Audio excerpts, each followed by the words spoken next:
And he says, he said the Jews know how to worship. When they go to the synagogue, they know how to worship. We as Christians know how to worship as well. So this morning, as we prepare our hearts and our minds for the Spirit of the Lord, let's worship together.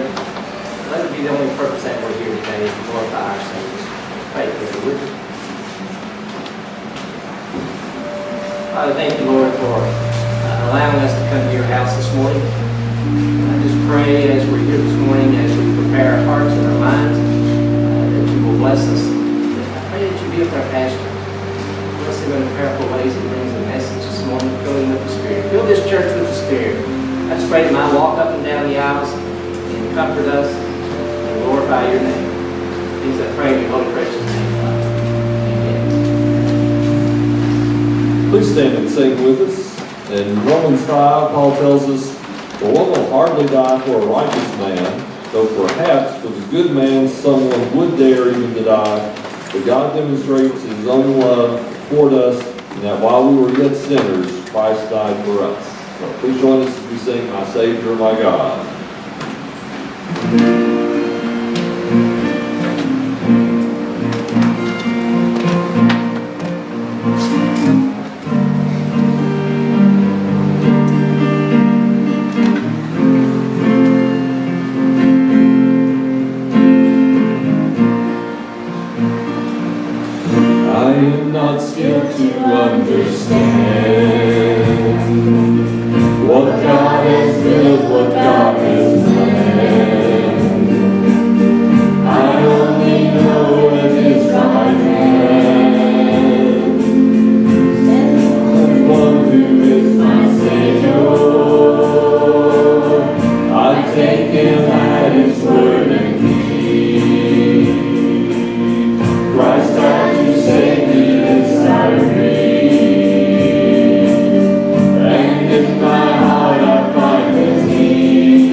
Romans, oh, the depths of the riches, both of the wisdom and knowledge of God.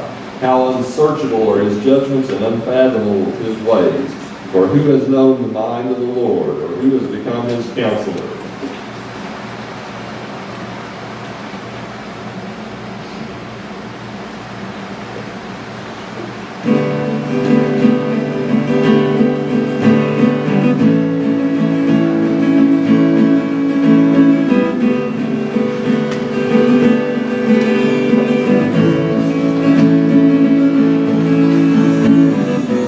From the highest of heights to the depths of the sea, creation's revealing your majesty. From the colors of fall to the fragrance of spring, every creature unique in the song that it sings, all of its claim, indescribable, uncontainable. You place the stars in the sky and you know it by name. You are amazing, God. All powerful, untamable, awestruck we fall to our knees as we humbly proclaim. You are amazing, God. Let's go every lightning bolt where it should go. Or sing heavenly storehouses laden with snow. Who imagines the sun and gives source to its light? Yet conceals it to bring us the coolness of night. Unfathomable, indescribable, uncontainable. You place the stars in the sky and you know it by name. You are amazing, God. All powerful, untamable, awestruck we fall to our knees as we humbly proclaim. You are amazing, God.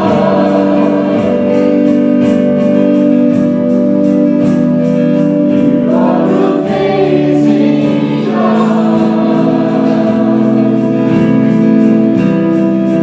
You are amazing, God. Indescribable, uncontainable. You place the stars in the sky and you know it by name. You are amazing, God. Incomparable, unchangeable. You see the depths of my heart and you love me the same. You are amazing, God.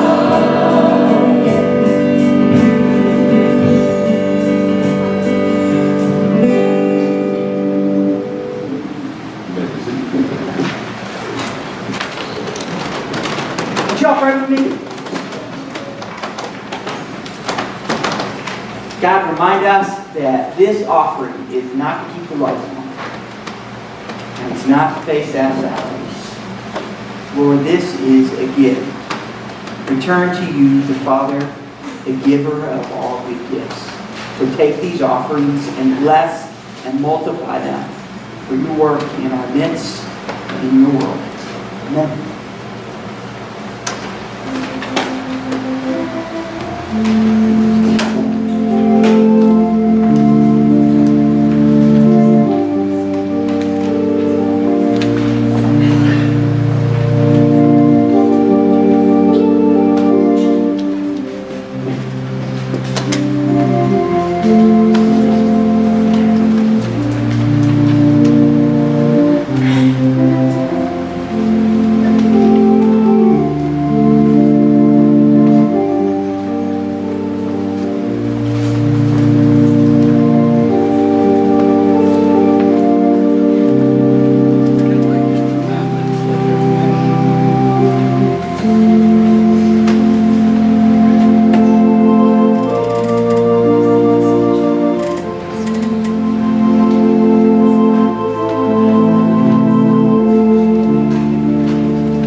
Please stand for our doxology.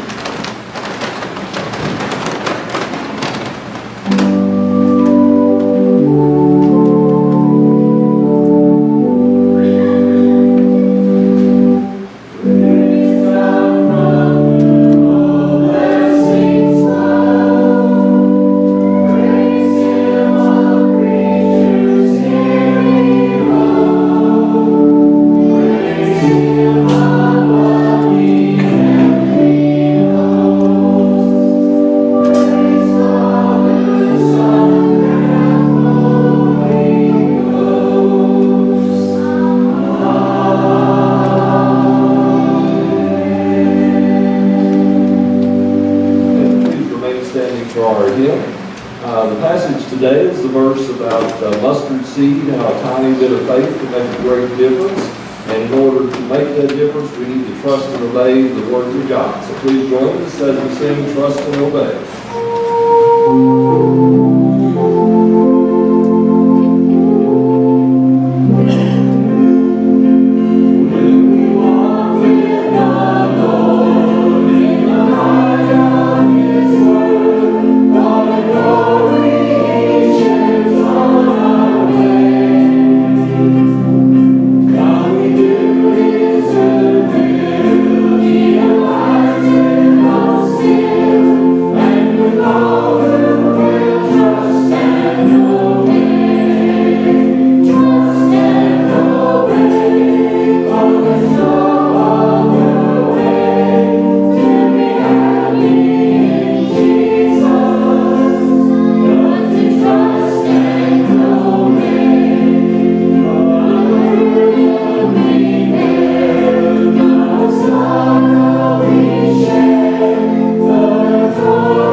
Keep your faith and do the little things.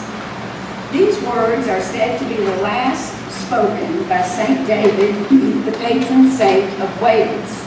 Now I'm going to try to tell a story just like it happened. I hope I don't knock this over. About 6 weeks ago, Peter and I were on our way out to Sal's Food Mart. We like the gasoline price, and we like the smell of donuts. Very seldom buy them, but the smell, you'll go. So here's my story. We pulled up, and Peter always puts the gas in. I go in and pay. And as I walked up to the door, there was this huge window, not there anymore. It was all plastic, taped up, and I immediately thought, because people who know me know I would think this, someone has thrown a brick through his window. And I walked in, and Sal was making donuts, and his wife was at the counter, and I said, "What happened?" She said, and I could see the hurt in her eyes, and she said, "Someone shot our window out with a shotgun last night at midnight." I thought, and so I just did what I said. I am so sorry. I cannot imagine such mean spirits. She said, "We don't know. We don't know." So I stomped out to the car. Not very Christian-like. I said to Peter, some racist bully has shot Sal's window out. I was hot. There were two people getting gasoline. I don't know what they thought. What I should have been thinking is praying for those whoever did it. And he had an idea later on, I found out. I should have been praying for their souls, but no. On the way home, we decided what we would do. We would go back Monday, because this was a Saturday. We would go back Monday and do what we were going to do. Well, Sunday in our Sunday school class, we had a good little video. And the preacher asked the question, "What makes you angry? What makes you really angry?" And I don't speak in Sunday school class. I'm very quiet. But I said, "I have got to. I'll tell you what makes me angry." And I told my story. Well, Justine said, "That's awful. I'll write a note. I'll go out to Sal's and take him a note from our class and tell him how sorry we are that someone has done this." And I said, "Oh, that's good." And the preacher said, "But we should go out and buy some gasoline and buy a donut home. Do something to let him know that he is an important part of our community." And I won't go any further. I had a long discussion with Sal later. But so anyway, other people in the class, and I know there were those who have prayed for him every time they go by, and they will stop, and others can tell you things they did. But we each did a little thing. Nothing big, but we wanted Sal to know how sorry we were. Now, when I said racist, bully, to me they're the same, but some of you might know Sal is an American citizen. He's been a citizen for I don't know how long. But he was born in the Kingdom of Jordan. And you can tell, he's not from here. Wears a great big gold cross on his chest, to make sure everybody knows he's Christian, I suppose. But whoever did this, you may not have even known him. That's a possibility. So I judged and I did wrong. And that's not what I'm supposed to talk about. I'm supposed to talk about the little things. We're on this earth to serve. We're on this earth to do the little things, to encourage, to lift up, and to let people know that we are followers of Christ. Maybe that's not why we do it. But we should and we must do the little things to help people along the way. So remember, keep your faith and do the little things.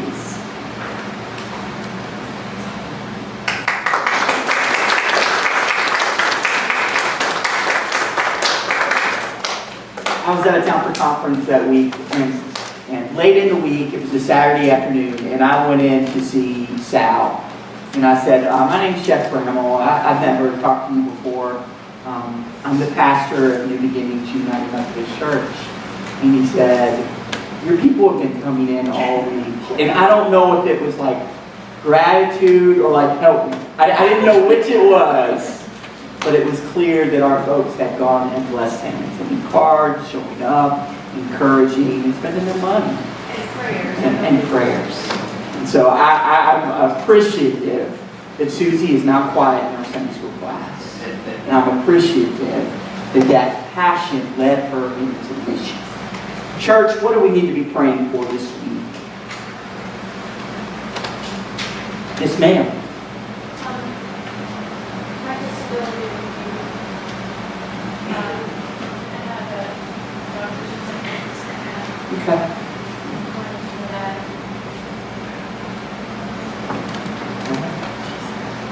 What else do we need to be praying for? Praises. Safe travel. What's that? Safe travel for Jackie and Alfred.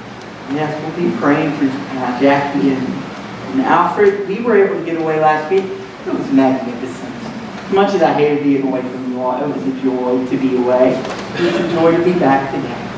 I saw a hand over here. Just remember Donnie's mom. She's in a nursing home. She keeps saying she wants to go home. And that's kind of suspect as to whether or not that will happen. It just says that she wants I think I was there last time on Friday before last. And she said, do you all have your cars here? Speaking to her girls, do you have your cars here? It was clear she was ready to go. Continue to pray for Miss Lydia Gilmore. Who else do we need to be in prayer for? Miss Hill? One of my former students, Denham, cancer patient. Say the name one more time. Denham, Ogden. Calvin Denham's son. Yes, ma'am. He's praying. Yes. Yes, ma'am. Juanita Fletcher, she had a hip replacement. She's my neighbor. Okay. Are there others? I have she was my fifth grade teacher. She got diagnosed with polycystic kidney disease. And so, I'm not really sure the details on what that is, but basically it's with age your kidneys fail. And so, we have to look at make plans in the future for kidney transplant and things like that. Talking about the age is going to be also, some kids that I went to school with when I was in high school, their father committed suicide this past week. There's some rules yesterday, so we pray for We pray. Sorry to hear that. Remember Kathy. Remember our very own Kathy Grubbs, I believe she had her gallbladder removed this week. So we'll remember her, but she recovers. Bill? I remember Neil going up to about exactly His wife passed away pretty suddenly, I think. And he is really struggling. So they're having a memorial this week, is that right? So pray for Jackie and Alfred and for Neil as well. Church, let's go to the Lord's Prayer.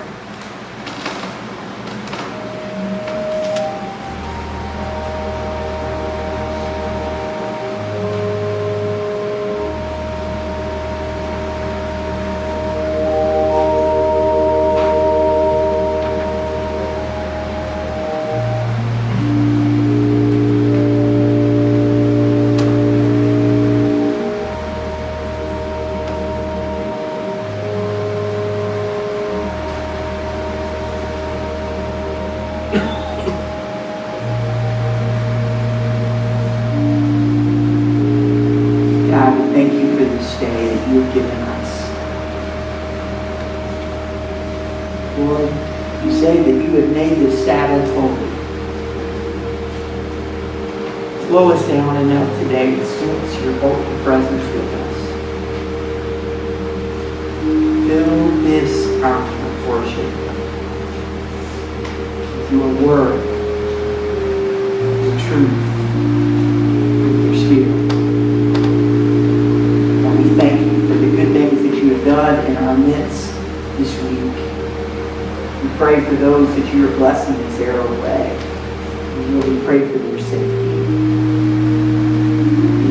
We keep in mind and remember today, Lord, those who are struggling.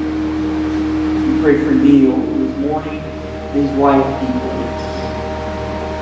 We ask that your presence and peace would be with them as they remember her and have her service. God, we pray for Kathy. We ask that you would strengthen her as she recovers. We pray for Brandon's teacher. We ask, God, that you would already be lining up the transplant, that you would already be going ahead of her, Lord, to redeem and to heal her. We pray for his friends who are mourning the loss of their dad, and all the questions that we know that they have, and all the frustration, and the anger, and the pain. We ask, God, that you would begin to do your work. Come and be their God. Draw them to yourself, even in this. God, we pray for Juanita Fletcher. Todd Benham as he battles cancer. God, we pray for Lydia Gibbon. Lord, as she is battling and holding on, we ask that you would encourage her and strengthen her. God, we ask that you would make her at home where she is and keep her safe. We pray for Megan. I know she's worried about his review. So we ask that you would put the right people in her path. And Lord, that things would go well for her.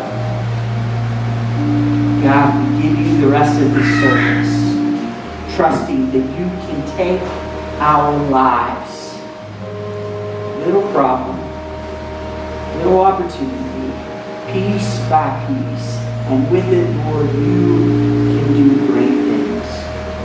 We pray all this in the powerful name of Jesus Christ, who teaches us to pray, saying, Our Father, who art in heaven, hallowed be thy name.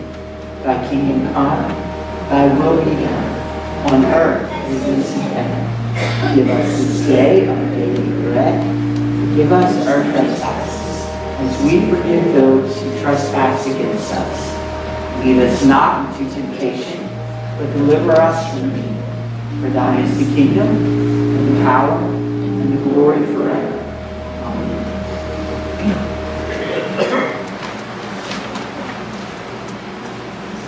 All right, if you are in, we'll get the song first. You can stay for the song. I prefer to stay for the song actually, so I'm glad I get to. You all that know me know that I like Southern gospel music. I know not everybody likes it, I don't really care. But I do, because Southern gospel speaks to me. It tells a story. It's kind of like a sermon. Not a real sermon, but a mini sermon. You know what I mean, don't you? But the song I want to do today is by my favorite Southern gospel artist, Kenny Henson. It's called Put Me Down, and it speaks to me. And I hope it does you. And I introduce my band, Don and Brian. I'm ready if you are.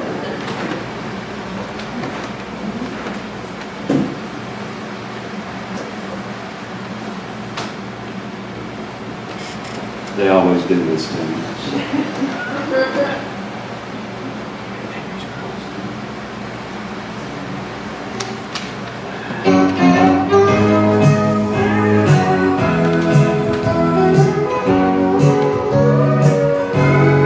Put me down. My family gave up hope and put me down as a hopeless case, a source of shame known all over town. Put me down, all but one who was different from the rest, that heard me crying in the night, who saw me blind and gave me sight, Now for a crown and robe of white, Lord, put me down. Let the world call me a fool, I'm gonna serve you. And though I know down deep inside I don't deserve you, someday should they lay me in the ground, I won't worry where I'm bound, 'cause in that book of life I'm found. When I prayed up, you put me down.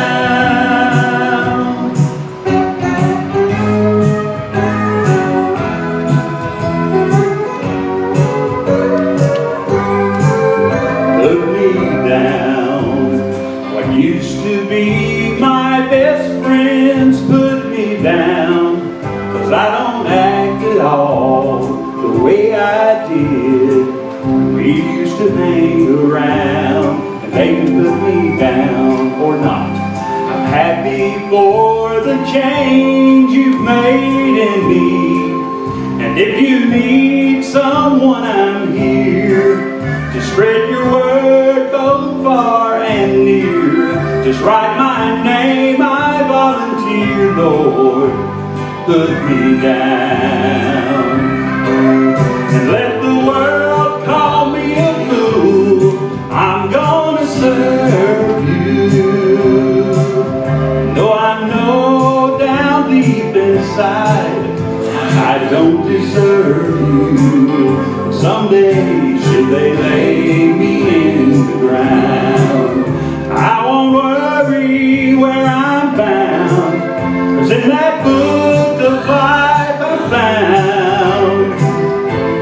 When I prayed up, you put me down. Someday should they lay me in the ground, I won't worry where I'm bound, 'cause in that book of life I'm found. When I prayed up, you put me down.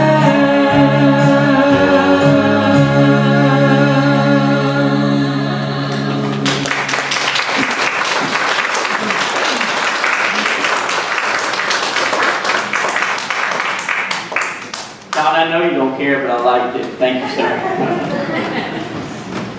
First of all, let me begin by saying a big thank you. Danny Burcham, I hear you rocked it last week. Appreciate your leadership. It's so nice to be able to go away and not wonder how things are going to go. So we had a delightful time at South Ashland United Methodist Church last week, and I didn't worry a minute because I knew you were in good hands. Appreciate your good work in our midst. Friends, we are now in week 7. Some of you are saying, please, no more parables. This week and next week. And then we're all parables. Oh, you're right. Brandon, forgive me, because I think you were right before. It is time for our kiddos to go out. So if you are going to children's church, you are welcome to go if you'd like. And if you are going for kids worship, now would be your time. Thanks, Charles. I appreciate you helping me out. Preschool through first grade to children's church, and second through fourth kids working with me. This morning, we will be preaching out of Matthew 13, verses 31 to 35. We're picking up right where we stopped last week. Matthew 13. Matthew 13, 31 through 35. The word of the Lord. He told them yet another parable. The kingdom of heaven is like a mustard seed, which a man took and planted in his field. Though it is the smallest of all seeds, and when it grows, it is the largest of garden plants and becomes a tree, so that the birds come and perch in its branches. He told them still another parable. The kingdom of heaven is like yeast that a woman took and mixed into about 60 pounds of flour until it worked all through the dough. Jesus spoke all these things to the crowd in parables. He didn't say anything to them without using parables, so until fulfilled what was spoken through the prophet. I will open my mouth in parables. I will utter things hidden since the creation of the world. Thanks be to God for the reading, the understanding of His holy, blessed word. I think that if you ask the average person on the street, they would assume that a preacher had it all together and knew at least a little more than the average person. I will confess to you that I am still learning, mostly by making mistakes. I am still learning. And I tell you what God is teaching me right now. What God is teaching me right now is this. God's ways are not our ways. God's ways are not our ways. In 2017 in Stanford, Kentucky, you get ahead in this world by wielding power and influence, often ruthlessly. You want to be heard, you speak the loudest, right? We have a tendency to value the bold, the strong, and the popular, and that is all good and fine. But please understand, that is not the way the kingdom of God works. Jesus, coming into our midst, did not, as was His right, partner with kings and princes.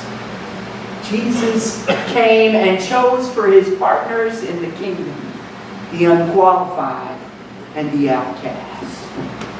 Jesus came into our midst, and He showed His disciples how to get ahead and how to lead by taking a towel and a basin and washing their feet. And then He invites His disciples to do the same.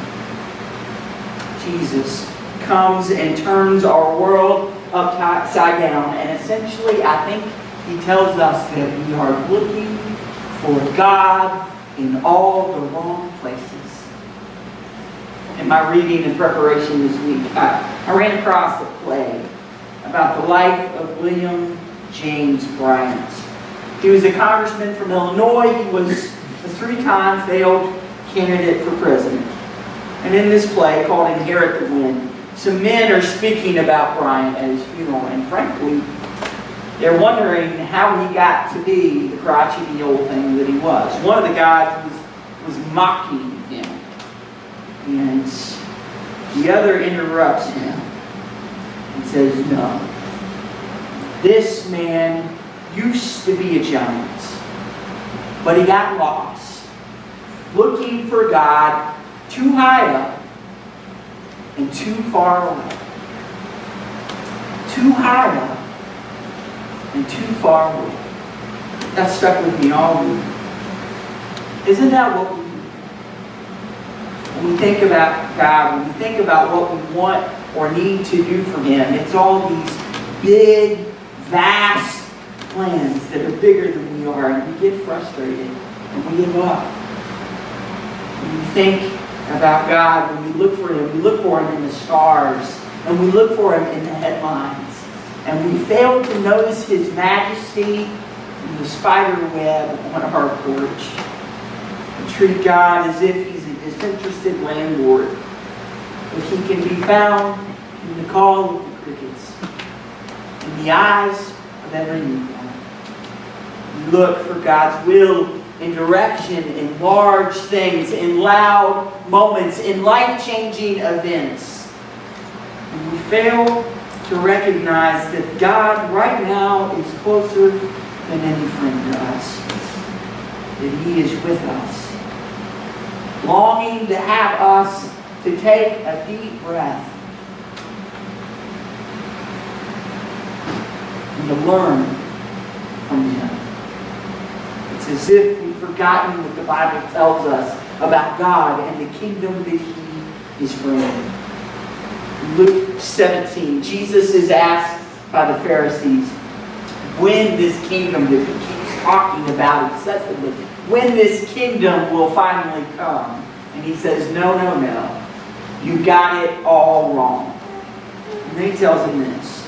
God's kingdom is coming, but not in the way that your eyes can see. People will not say, look, here it is, or there it is. Because the kingdom of God is within you. The kingdom is within us, between us, up, close, and personal, closer than any two hands touching. Matthew says the same thing, maybe a little different. Matthew says that this elusive kingdom of heaven is found in small, humble things. He tells us that the kingdom of heaven is like a mustard seed, like a little yeast in a big batch of dough. The kingdom is tiny, Matthew says, but it's powerful. Man, it's potent. You need to understand that the mustard tree was not a tree at all.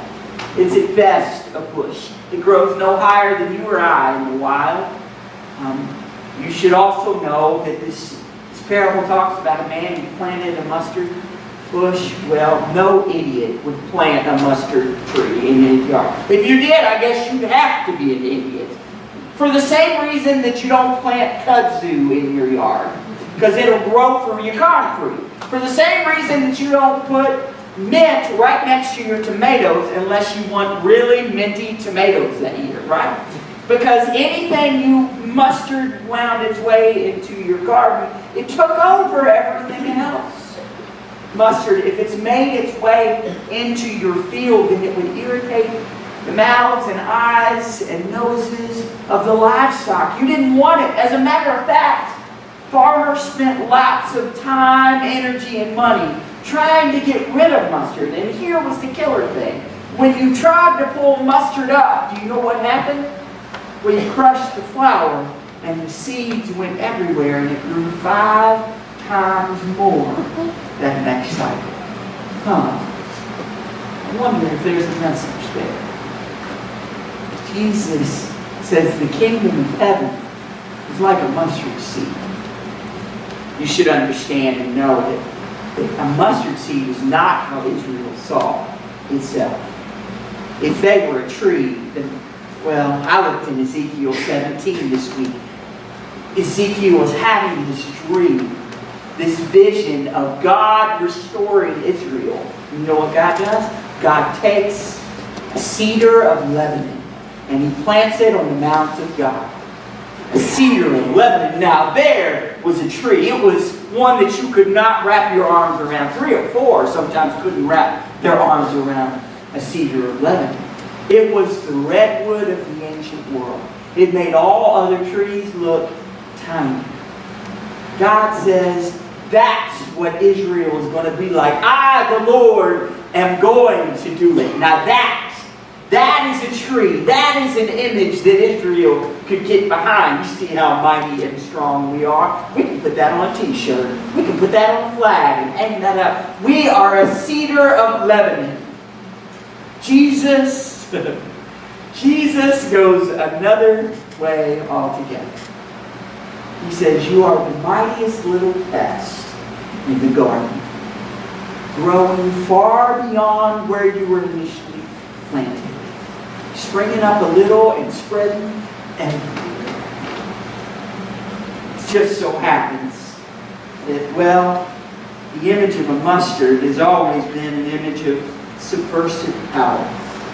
Legend says that Darius, king of the Persians, is bringing his armies, mighty armies, into Europe.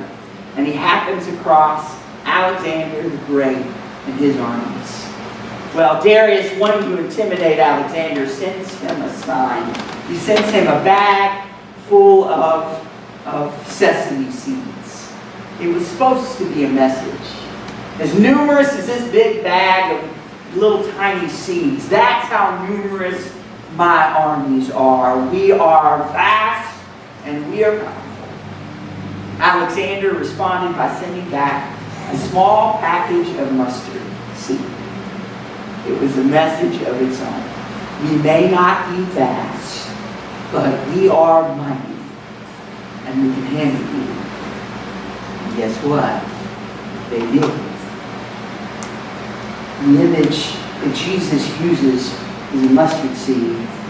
Or maybe the kingdom is like a little leaven. He talks about mixing a little yeast into the flour. 60 pounds of it. Now keep in mind, if you've got 60 pounds of flour, well, you're not making enough for your family. You're making enough for the town, okay? You mix a little yeast into that, a little water, and you knead it, and then you let it do its work.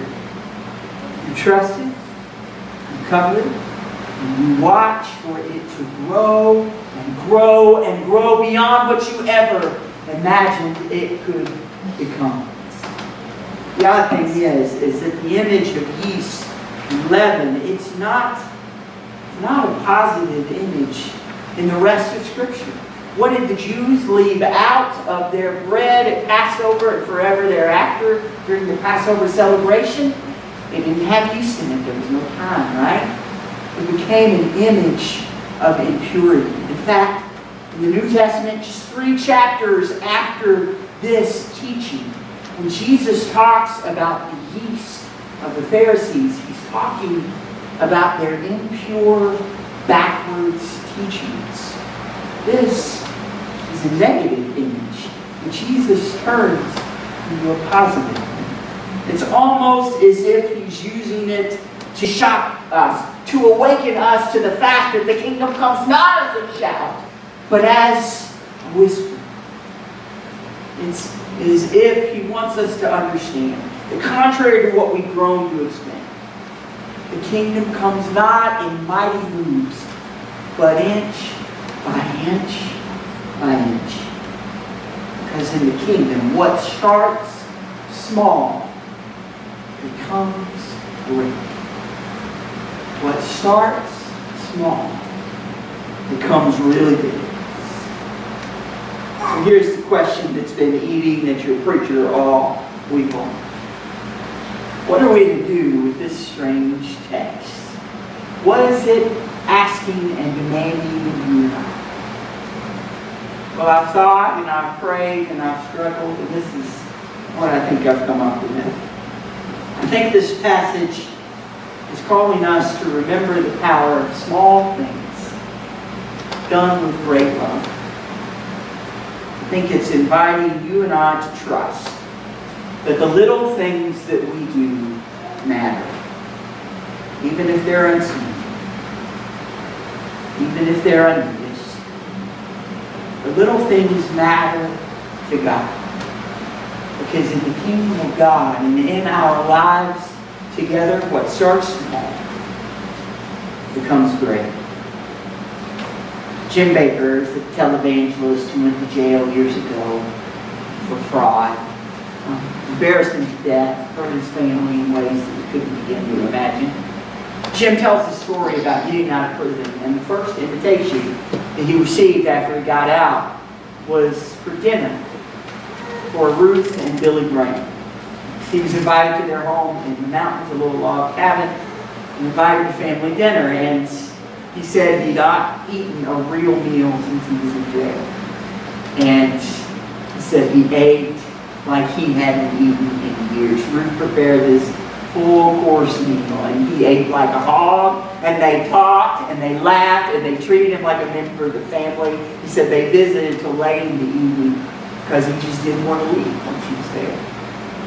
In the midst of their conversation, Ruth asked Jimmy if he had any pictures of his kids, because she said, I haven't seen them for a while. Do you have any current pictures? And he said, of course. And he reached into his back pocket and he pulled out the envelope that he had been given for his personal effects when he left prison. And he's digging through his envelope and looking for those pictures. And Ruth said, Jimmy, is that your wallet? He says, well, it's what I'm using for the time being. You see, they took his wallet when he went into jail. He hadn't had a wallet for 4.5 years. Without a word, Ruth stands up and she goes to their bedroom and she comes back just a few minutes later and she's got a wallet that's still in the box. And she said, one of our kids got this for Billy a couple years ago, and she said, it's still not been taken out of the box. Jimmy, we want you to have it. He said that gift became one of his most prized possessions in this world. It was just an unopened gift, just something small, but he carries it to this day.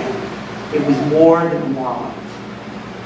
For him, it was an act of restoration.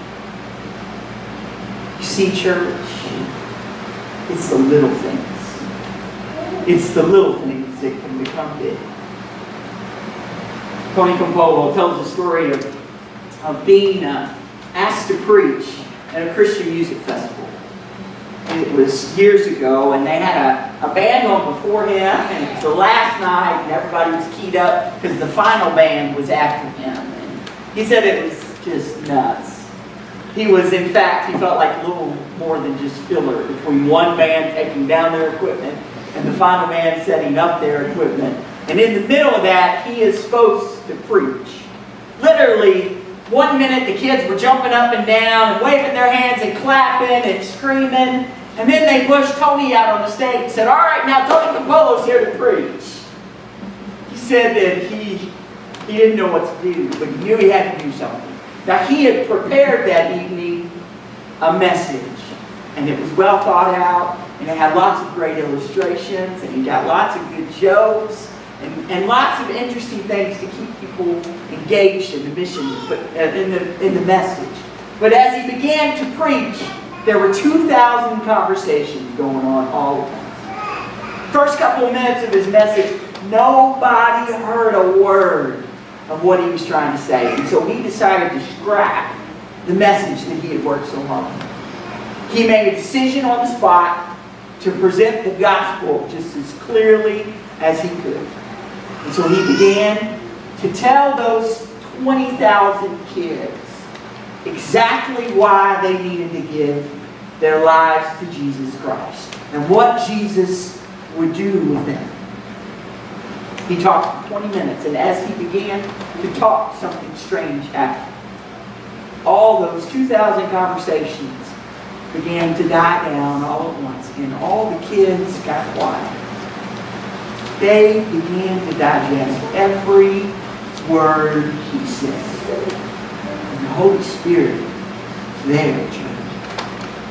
He gave an invitation that night. It says it's the most effective invitation that he ever gave in his entire ministry. It wasn't planned, it was on the spot. When he gave an invitation, he asked the kids to go to this huge tent that they had set up with 200 volunteers to pray for these kids as they come forward. And when he gave the invitation, they had so many kids come that they were immediately overwhelmed. They had 4,000 kids come. They were immediately overwhelmed and had to go back to the stage and ask for more adult volunteers. He said he got done preaching at 9:30 that night, and he didn't go back to his hotel room until every single kid had been prayed with and counseled by his adult. It was 1:30 in the morning when he got back to his hotel. He was supposed to go home that next morning on the flight out, but he said he couldn't do it. He had to go back that morning and see what the aftermath of that huge response was. And so he goes back to the festival, and he walks into the green room with all the other adults and the presenters, and they're all talking about what the Holy Spirit had done. And Tony begins to ask questions, because he's thinking, maybe I can package some of this again and bottle a little lightning and maybe do something that worked the night before. And he asked all these people what he had done that worked. And probably 10 people he asked, they all gave the exact response. Exactly the same. You want to hear what it was? Here's what every single one of them told me. They said, "Tony, we didn't hear one word you said last night. Tony, when you started to talk, it was all so crazy and chaotic, I immediately began to pray that God would quiet those kids, that they would be able to hear His word and respond." Tony said it almost hurt his feelings, because he thought his sermon was so brilliant, only to discover that it was the faithful prayers of a few saints, all turned in the same direction. How is it that James says it? prayer of a righteous man, must I say it, a righteous woman, is powerful and effective. It's the little things, church, that God uses. The Baptist preacher and evangelist Frederick Meyer says it this way. He says, don't waste your time waiting and longing for large opportunities that never come. Faithfully handle the little things that are always claiming your attention. It is those small, faithful actions that work the greatest good in our life together, church. What is this passage asking for us? I think it's asking for us to trust God. That the little that we do matters to God and His people. And if you believe that, and if you believe that, and if you believe that, and you and you and me, then I suspect that God may do something mighty in our midst. In the name of the Father, Son, and Holy Spirit. Amen. I'm going to invite Charles and the band to come and lead us in our closing song. And I invite you to come and pray for encouragement, for strength, for direction.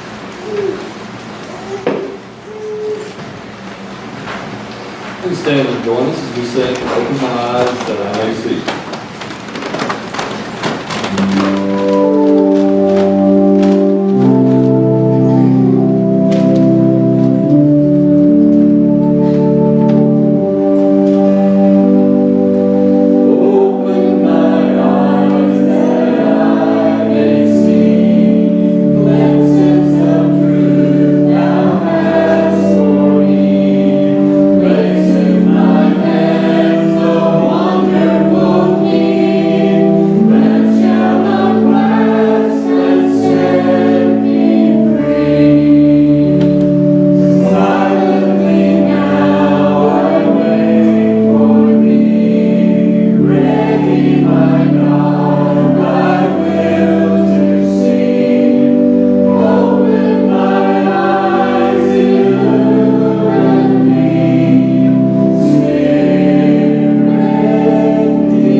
Please be seated.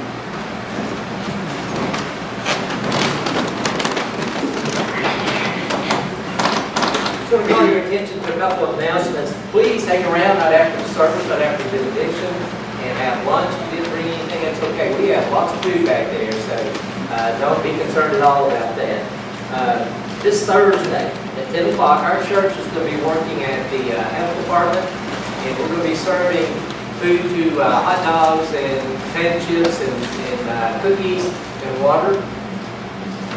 Vicky, can you hear me? Yeah. Okay, thank you. To school kids, they're coming in for physicals and whatever. So if you can help, be there at 10 o'clock and help us do that. We served a little over 200 kids last year. We had a really good time, so we need your help if you can do that. Psalms 105, verse 1. Give thanks to the Lord, proclaim His greatness, tell the nations what He has done. And I'm so happy this morning when Susie shared what her Sunday school had done. In a small way, they have proclaimed to the people God's greatness in His life. God bless you and you be dismissed. Please go, have some fellowship, and enjoy our worship.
Junior now.